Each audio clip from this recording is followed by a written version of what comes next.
Assalamualaikum warahmatullahi wabarakatuh.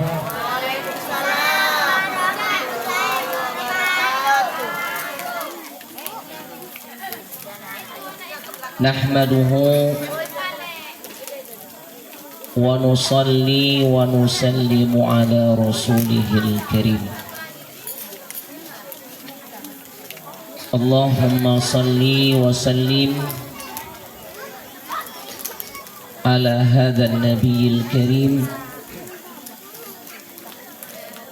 sayyidina wa maulana Muhammadin wa ala alihi wa sahbihi ajma'in, amma ba'd. Orang-orang tua kami, bapak-bapak, ibu-ibu, para remaja-remaji, santri dan santriah, anak-anak ustadz, yang mudah-mudahan di malam hari yang berbahagia ini seluruhnya kita mendapatkan curahan rahmat daripada Allah Subhanahu wa ta'ala. Amin ya rabbal alamin. Tak bosan-bosannya Bapak Ibu, dan memang tidak pernah akan bosan, mari sama-sama kita memanjatkan rasa syukur kehadiran Allah Subhanahu wa ta'ala dengan mengucapkan alhamdulillahi rabbil alamin. Dengan karunia Allah, orang-orang tua kami, di malam hari yang berbahagia ini Allah pertemukan kita kembali. Allah kumpulkan kita kembali dalam majelis yang sangat agung, majelis yang sangat mulia. Di majelis ini kita memuji dan berselawat kepada baginda Rasulullah sallallahu alaihi wasallam. Nabi bersabda, man shalla alayya salatan wahidah, siapa yang selawat kepada Nabi satu kali, Allahumma salli ala Sayyidina Muhammad atau sallallahu ala Muhammad, itu udah selawat itu. Rangkaian dari awal tuh semua isinya selawat, memuji baginda Rasulullah sallallahu alaihi wasallam. Nabi bersabda, man shalla, siapa yang selawat kepadaku, sabda Nabi, satu kali, sallallahu, Allah berselawat kepadanya sebanyak 10 kali. Makanya orang-orang tua kami, orang-orang yang benci kepada Islam, orang-orang di luar Islam mengatakan begini, katanya Nabi kalian sudah selawat, Nabi kalian sudah selamat, kok kalian berselawat kepada Nabi kalian? Orang-orang di luar Islam. Padahal Bapak Ibu, kalau kita selawat, selawat itu untungnya bukan untuk Nabi. Selawat tadi untungnya bukan untuk Rasul, tapi selawat tadi untungnya untuk diri kita sendiri. Karena kita berselawat satu kali, dibalas Allah dengan 10 kali. Dalam hadis yang lain, inna aulan nasi bi yaumal qiyamah,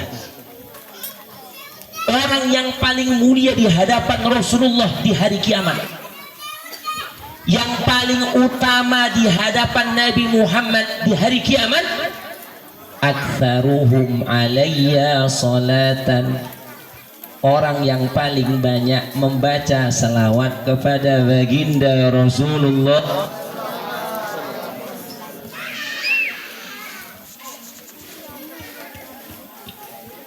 Subhanallah. orang yang paling mulia di hadapan Nabi di hari kiamat, aktsaruhum alayya sholatan, orang yang paling banyak membaca salawat kepada baginda Rasulullah sallallahu alaihi wasallam. Dalam hadis yang lain, ini sering saya sampaikan orang-orang tua kami untuk jadi motivasi kita, semangat kita. Imam Sakhawi dalam kitabnya Al-Qaulul Badi' menyebutkan satu riwayat hadis, bunyinya begini: Allah menciptakan satu malaikat khusus yang tugasnya menyampaikan selawat umatnya di hadapan baginda Rasulullah sallallahu alaihi wasallam. Jumlah malaikat nggak terhitung orang-orang tua kami. Jumlah malaikat banyak, tidak ada yang tahu kecuali Allah Subhanahu wa ta'ala. Cuma yang wajib diketahui ada 10, tapi jumlahnya banyak. Setiap malaikat Allah berikan tugas. Ada malaikat yang Allah berikan tugas ruku sampai hari kiamat. Ada malaikat yang tugasnya sujud sampai hari kiamat. Ada malaikat yang tugasnya memikul aras sampai hari kiamat. Tapi dalam riwayat hadis ini Bapak Ibu, Allah ciptakan satu malaikat khusus, tugasnya menyampaikan selawat umat Nabi di hadapan baginda Rasulullah sallallahu alaihi wasallam. Ketika kita berselawat, dilaporkan selawat kita di hadapan Rasulullah. Ya Rasulullah, ini fulan ibni fulan, fulana binti fulan, nama kita dan nama orang tua kita disebut di hadapan baginda Rasulullah sallallahu alaihi wasallam. Sallallahu alaihi Nabi Muhammad. Ini hadisnya sahih orang-orang tua kami. Jangan ragu Bapak Ibu. Nama kita dan nama orang tua kita disebut di hadapan baginda Rasulullah sallallahu alaihi wasallam. Maka kata ulama, salah satu bentuk bakti kepada orang tua banyak selawat kepada baginda Rasulullah sallallahu alaihi wasallam. Karena kalau kita selawat, nama kita dan nama orang tua kita disebut di depan Rasulullah sallallahu alaihi wasallam. Makanya kalau di hari kiamat nanti Bapak Ibu terjadi huru hara, lihat di selawat, antal murtaja yaumal ziham. Di huru hara hari kiamat, di padang mahsyar nanti, yang bisa ngasih syafaat hanya baginda Rasulullah sallallahu alaihi wasallam. Semua orang minta syafaat sama Nabi. Fa'lana lana ya habibana. Semuanya. Fa'lana lana ya habibana. Semuanya minta syafaat kepada Nabi Muhammad sallallahu alaihi wasallam. Kira-kira Bapak Ibu, kalau nama kita nggak pernah disebut di depan Nabi, nama orang tua kita nggak pernah disebut di hadapan Nabi, kira-kira Nabi kenal nggak sama kita? Nabi kenal nggak dengan orang tua kita? Mudah-mudahan dengan kita sering selawat, hadiri majelis selawat, nama kita dan nama orang tua kita dikenal oleh baginda Rasulullah sallallahu alaihi wasallam. Begitu nampak, polanya,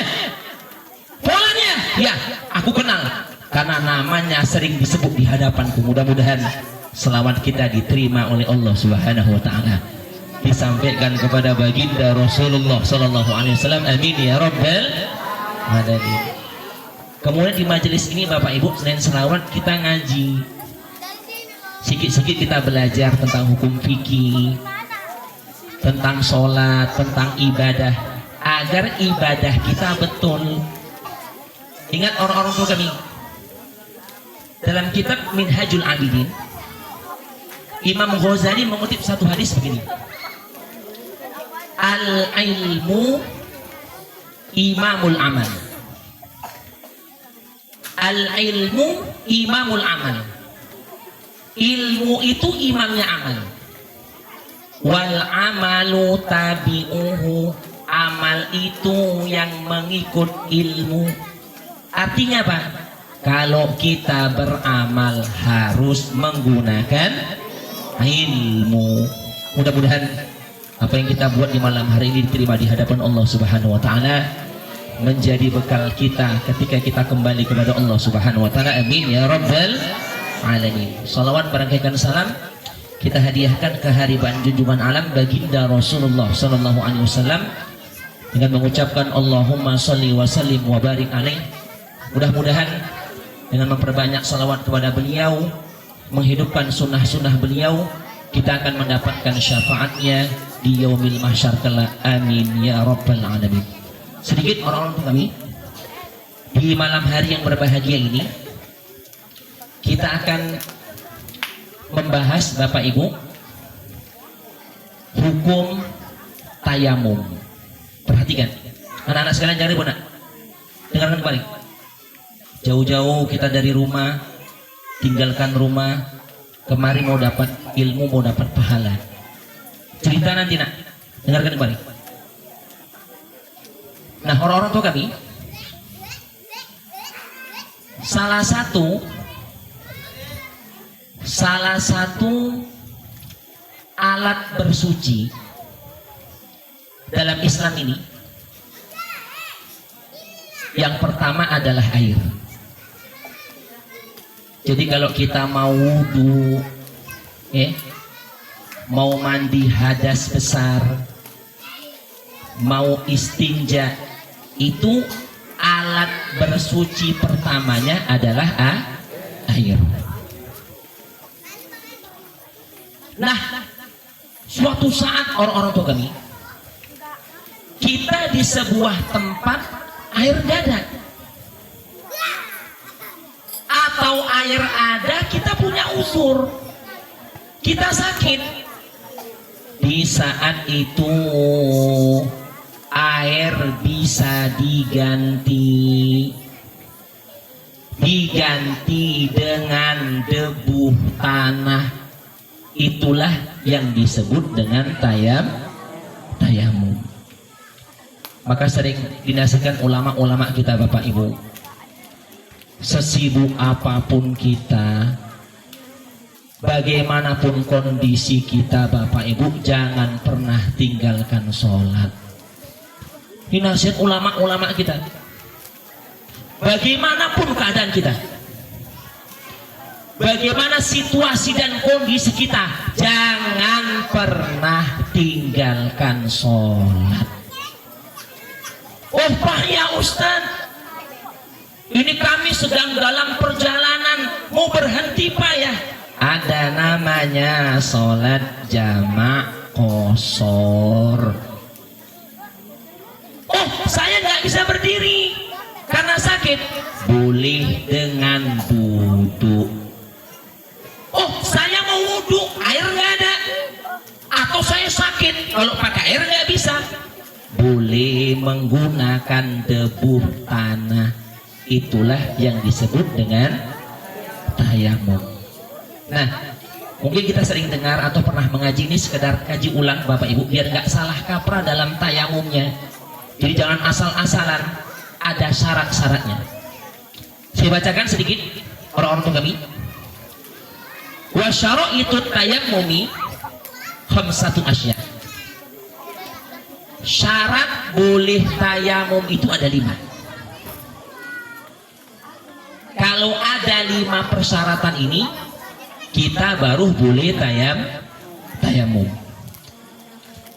Yang pertama, wujudul uzri bisafarin au maradin. Orang baru boleh tayamum yang pertama syaratnya kalau ada uzur.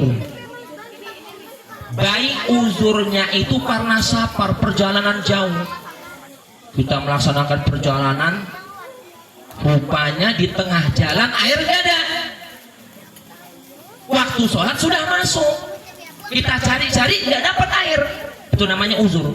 Di saat itu kita boleh tayamum. Atau uzurnya sakit. Kalau pakai air gigil, kalau pakai air bisa membahayakan kesehatan. Di saat itu boleh bertayamum.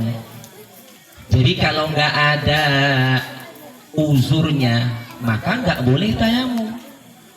Ini ngantri di kamar mandi, banyak orangnya, wah payah kali suwi kali ki, ake wonge siap sholat nama jadi, keluar tayamum pula dia. Oh nggak bisa, karena tidak terpenuhi persyaratannya. Syarat yang pertama tadi harus ada uzurnya, baik uzurnya karena safar perjalanan atau uzurnya karena sakit. Ini yang pertama. Yang kedua, orang-orang tua kami, syarat tayamum itu harus sudah masuk waktu sholat.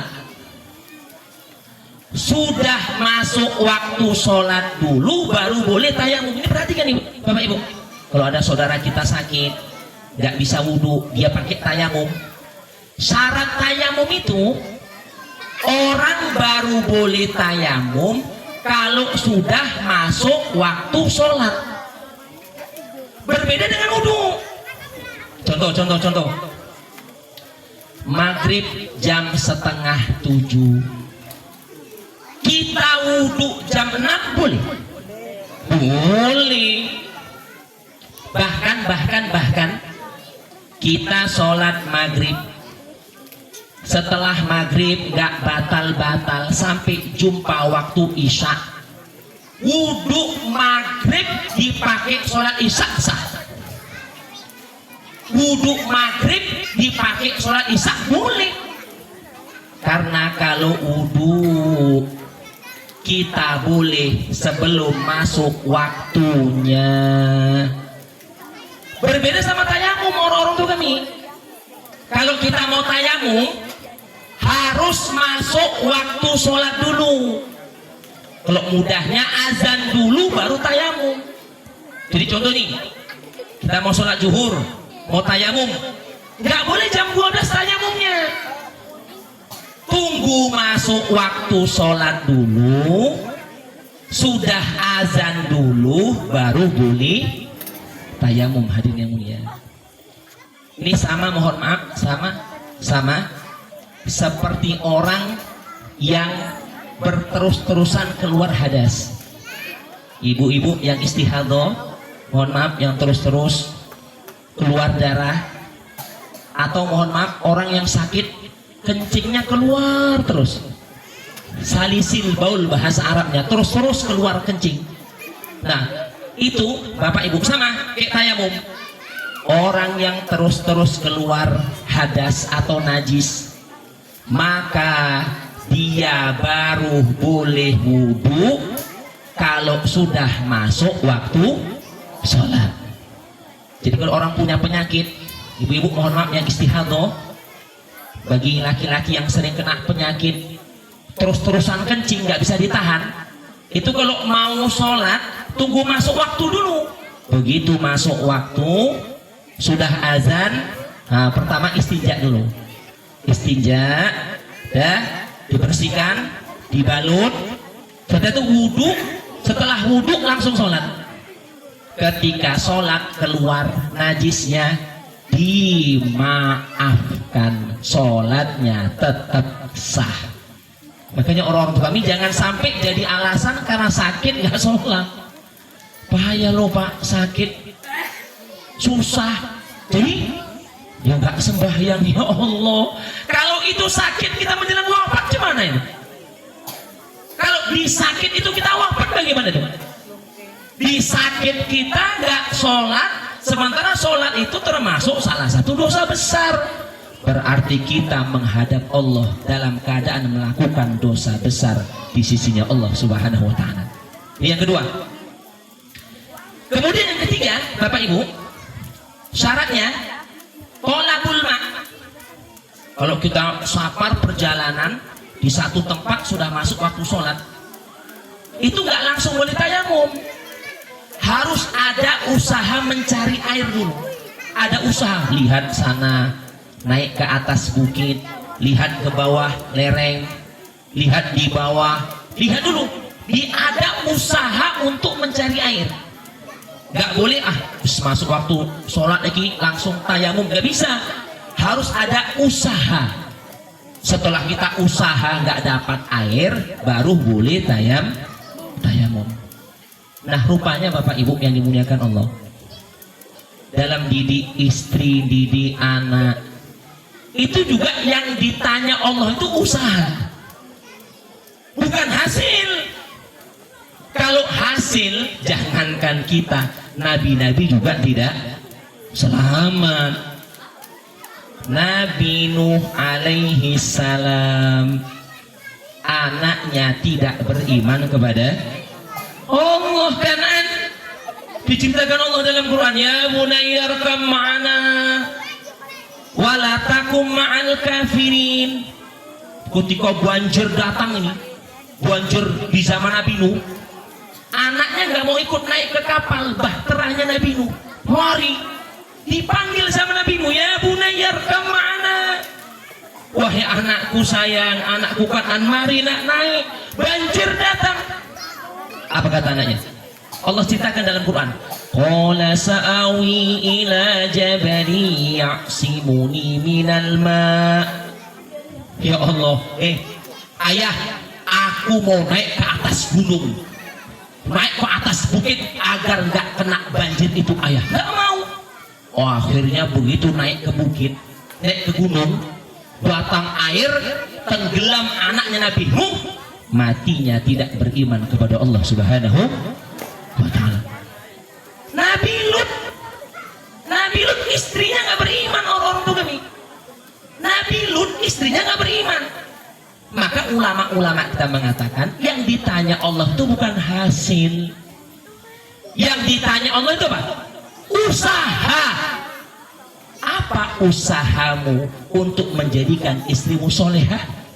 Ini bapak-bapak kita, Pak, ditanya Allah nanti di akhirat. Apa usaha kita menjadikan istri kita solehah? Ditanya Allah nanti. Ya Allah, aku sudah usaha, sudah ku nasihati, sudah ku beritahu, sudah ku ajak ke majelis, ku ajak ngaji. Ya Allah, itu yang ditanya. Tapi ketika nggak ada usaha, kita tidak lepas tanggung jawab di hadapan Allah Subhanahu wa ta'ala. Makanya orang-orang tua kami, ketika Nabi Ibrahim alaihissalam dibakar tuh, Pak, dibakar di kobaran api tuh, kisahnya Nabi Ibrahim dibakar di kobaran api yang besar, mau ngelempar gini pun nggak sanggup, pakai ketapel dari jauh, karena saking besarnya kobaran api untuk membakar Nabi Ibrahim alaihissalam. Begitu dicampakkan Nabi Ibrahim, orang-orang itu tadi ke dalam api, langsung Allah berfirman, Qul ya naru kuni bardan wa salaman ala Ibrahim. Allah berfirman, wahai api, jadilah engkau dingin-dingin. Api yang panas, tapi Nabi Ibrahim merasa dingin dengan izin Allah Subhanahu wa ta'ala. Nah, dalam riwayat orang-orang itu kami, dalam riwayat ketika Nabi Ibrahim dibakar, semua binatang itu berusaha memadamkan kobaran Nabi Nuh, kobaran api Nabi Ibrahim. Semua binatang, ularnya, semuanya, semua binatang berusaha memadamkan kobaran api Nabi Ibrahim alaihissalam. Cuma satu binatang, Pak, Bu, yang nggak memadamkan kobaran api Nabi Ibrahim, cuma satu. Apa itu? Wazagoh. Apa wazagoh itu? Cicak, hadirin mulia. Makanya ada hadisnya. Saya masih kecil saya dengar bunuh cicak ini itu pahala. Rupanya memang ada hadisnya. Kalau kita bunuh cicak jangan dizalimi ya. Bunuh cicak itu dapat pahala, ada hadisnya dalam kitab Hayatu Hayawanil Kubra. Jadi orang-orang itu kami, Semua binatang ini berusaha memadamkan kobaran Nabi Ibrahim, termasuk burung pipit yang kecil. Dia ambil air di sungai pakai sayapnya, pakai paruhnya dan pakai sayapnya, dibawa air tadi, dikibaskan di atas kobaran api Nabi Ibrahim. Naik lagi, turun lagi ke sungai, diambil lagi, dituangkan di atas kobaran api Nabi Ibrahim. Kata binatang yang lain, wahai burung pipit, kobaran api Nabi Ibrahim itu besar. Air yang kau bawa itu sedikit, mana mungkinlah memadamkan kobaran api Nabi Ibrahim alaihissalam. Apa jawaban burung pipit? Ya, aku tahu air yang aku bawa tidak bisa memadamkan kobaran api Nabi Ibrahim. Tapi kenapa aku berbuat? Karena nanti kalau aku ditanya Allah di akhirat, aku bisa jawab, wahai hambaku, wahai makhlukku, apa yang kalian buat? Apa usaha kalian untuk membela nabiku? Aku bisa jawab, karena aku sudah buat usaha. Yang ditanya Allah itu adalah usaha. Jadi Bapak Ibu, kita usaha orang-orang itu kami. Sekuat tenaga kita, anak-anak kita ini kita didik Bapak Ibu. Usaha sekuat tenaga kita didik anak kita. Kita bimbing anak kita. Kita didik dalam agama. Setelah sekuat tenaga maksimal kita didik, toh anak kita nggak jadi soleh, nggak baik, lepas tanggung jawab di hadapan Allah Subhanahu wa Ta'ala. Jadi harus ada usaha nyari air. Yang berikutnya, orang tayamum tadi, wa ta'adzuru istimalihi wa iwazuhu ba'da tolab. Ada air tapi dibutuhkan untuk minum. Air ada, kalau kita gunakan untuk wudhu habis, minum nggak ada. Di saat itu kita boleh tayamum. Kemudian yang terakhir, waktu robot tohiru lahu hubarun. Tayamum itu harus pakai debu tanah yang suci. Jadi harus ada debunya, debu tanah yang suci. Kalau tanah-tanah yang berdebu, nah nanti kalau biar kita yakin Bapak Ibu, kita ambil tanah, kita keringkan, ya.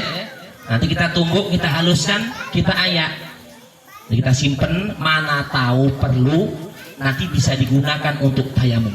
Nah sekarang rukunnya, caranya mudah Bapak Ibu. Tayamum mudah, lebih mudah dari wudhu lagi. Wa arkanu tayamum, rukun tayamum itu ada 4. Wa arkanu tayamum arba'atu asyad, ada 4. Yang pertama niat. Niatnya bukan seperti niat wudhu. Nawaitut tayammuma listibahatis sholati fardhol lillahi ta'ala. Saya ulangi, nawaitut tayammuma listibahatis sholati fardhol lillahi ta'ala. Contoh. Ini debu Pak, ini debu. Kita boleh keluar rumah kalau memang sudah ada debunya yang suci, atau kalau nggak ada tadi tanah yang dikeringkan, kita ayak, diambil, kita taburkan di atas kertas tadi, tempat untuk tayamum. Nah, setelah itu kita tempelkan tangan kita.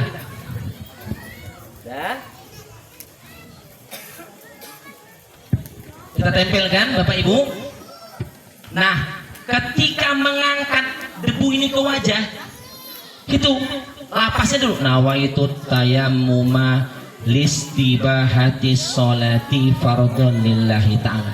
Ketika memindahkan ini debu ke muka, ke wajah, niat dalam hati, sengaja aku tayamum, niat tayamum untuk membolehkan sholat fardu karena Allah Subhanahu wa Ta'ala. Dan itu yang pertama, rukunnya niat. Yang kedua, mashul wajhi, menyapu wajah. 2. Yang ketiga, mashul yadaini ma'al mirfaqaini, menyapu kedua tangan sampai kedua siku. Saya ulangi, pertama niat, yang kedua menyapu wajah, yang ketiga menyapu kedua tangan sampai kedua siku, yang keempat tertib. Masuk tertib, wajah dulu baru tangan. Jadi anggotanya tayamum cuma dua, wajah sama tangan. Prakteknya begini, Bapak Ibu. Ini sudah ada debu tadi, saya ulangi, ada debu. Sudah ada debu.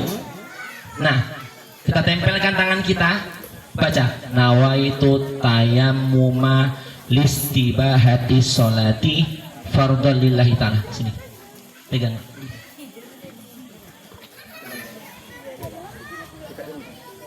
Ini Bu, kalau Bu. Ini debu tanahnya. Nawaitu tayammuma listibahati sholati fardhon lillahi ta'ala. Dah. Ketika memindahkan debu ke wajah, niat dalam hati, sengaja aku niat tayamum untuk membolehkan sholat fardu karena Allah Ta'ala. Dah, rukun pertama, usapkan debu tadi ke wajah. Diusapkan Bu, Bapak Ibu. Jadi bukan kayak wudu kan membasuh. Kalau membasuh itu, kalau membasuh semua wudu itu, semua wajah kena, itu namanya membasuh. Kalau tayamum menyapu.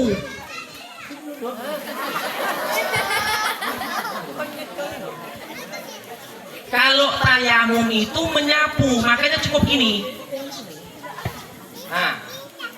Cukup dari sini tadi. Sekali aja. Ulangi. Dah. Ambil lagi debunya. Dah. Mohon maaf. Tapak tangan Bu.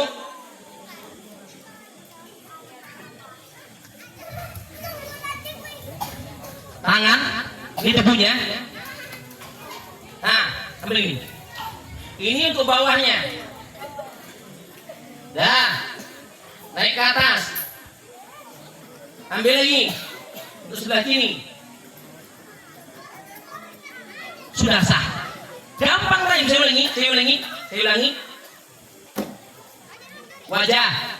Sambil mindahkan nawaitu tayammuma listibahati sholati fardhon lillahi ta'ala. Sengaja aku tayamum untuk membolehkan sholat karena Allah Ta'ala. Sapukan wajah. Dah. Ambil lagi debunya. Ini tangan kiri untuk tangan kanan. Bawahnya. Sudah. Tadi kan belum kena. Naikkan. Dah. Gantian. Ini kan belum kena. Ini untuk tangan kiri. Sudah selesai tayamumnya. Ini pengganti wudhu di hadapan Allah Subhanahu wa Ta'ala. Intisarinya orang-orang tua kami, jangan pernah tinggal sholat di hadapan Allah. Kalau nggak bisa wudhu, diganti dengan tayamum. Mudah-mudahan Allah berikan kita istiqomah untuk bisa melaksanakan perintah sholat sampai kita menghadap Allah Subhanahu wa Ta'ala. Amin ya rabbal alamin. Kami dari keluarga besar Pondok Pesantren Miftahul Huda, kalau ini masih bulan Syawal, masih ada Syawalnya, kami mengucapkan minal aidin wal faizin, mohon maaf lahir dan batin. Mudah-mudahan hati kita disatukan oleh Allah Subhanahu wa Ta'ala, kemudian kita diistiqomahkan, kemudian kita, kampung kita, pesantren kita diberkahi oleh Allah Subhanahu wa Ta'ala. Pesantren kita, kampung kita menjadi kampung yang baldatun thayyibatun wa rabbun ghafur. Amin ya rabbal alamin. Kita doa khataman sama doa majelis orang tua kami.